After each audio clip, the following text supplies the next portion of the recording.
मैंने क्वेश्चन पूछा था कि एक पेशेंट है, उसको राइट साइड में शोल्डर में पेन हो रहा है, उसके साथ में उसको एब्डोमेन में भी पेन हो रहा है, तो आप लोग किस एंगल से सोचोगे?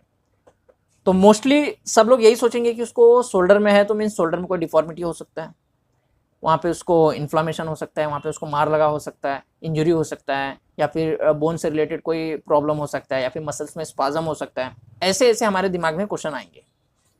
मगर मैंने दूसरा सवाल ये भी बोला कि उसको एब्डोमेन में भी पेन हो रहा है, तब क्या करें? इस चीज को हम लोग को कभी भी रिफर्ड पेन इस एंगल से सोचना चाहिए। अब आप लोग बोलोगे रिफर्ड पेन क्या होता है? देखो, हमारा जो इंटरनल ऑर्गन है वहाँ पे कोई भी अगर डिफॉर्मिटी होता है, एब्डोमेन का जो इंटरनल ऑर्गन है वहाँ पे अगर कोई भी डिफॉर्मिटी होता है तो इसका जो पेन है वो हमारे शोल्डर पे रिफर होगा। ऐसा क्यों होता है? जो नर्व सप्लाई हमारे इंटरनल ऑर्गन को है, वो उसी के जो ब्रांचेस हैं जो स्पाइनल कॉर्ड से ओरिजिन हो रही हैं, वही चीज हमारा जो शोल्डर है वहां पे भी सप्लाई हो रहा है। तो इसीलिए इसका जो पेन है वो हमारे स्पाइनल कॉर्ड पे रिफर होता है। इसको हम लोग बोलते हैं रिफर्ड पेन।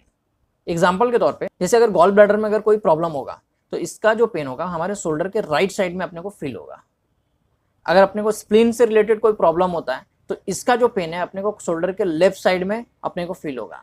अगर अपने को डायफ्राम में कोई प्रॉब्लम है तो इसका जो पेन होता है ये अपने को शोल्डर के टिप पे फील होगा। तो अभी अगर आप लोगों ने देखा होगा कि सुना भी होगा, देखा भी होगा, जैसे कार्डियक से रिलेटेड अगर कोई प्रॉब्लम होता है तो इसका जो पेन होता है, एक तो चेस्ट पेन होगा, दूसरा इसका जो पेन होगा पूरा लेफ्ट आर्म में होगा। तो इस एंगल को हमेशा ध्यान में रखना है। कभी भी पेशेंट शोल्डर पेन का कंप्लेन करता है तो अपने को रिफर्ड पेन ये एंगल को भी उसमें इंक्लूड करना है, उसको ध्यान में रखना है। ठीक है, अगर इसको और अच्छे से इवेल्युएट करना है तो हम लोग उसको उसके लिए जो जरूरी इन्वेस्टिगेशन है वो कर सकते हैं। हम लोग उसके लिए ब्लड इन्वेस्टिगेशन कर सकते हैं, एमआरआई कर सकते हैं, सीटी स्कैन कर सकते हैं, राइट, अल्ट्रासाउंड कर सकते हैं। तो इससे अपने को क्लियरिफाई हो जाएगा।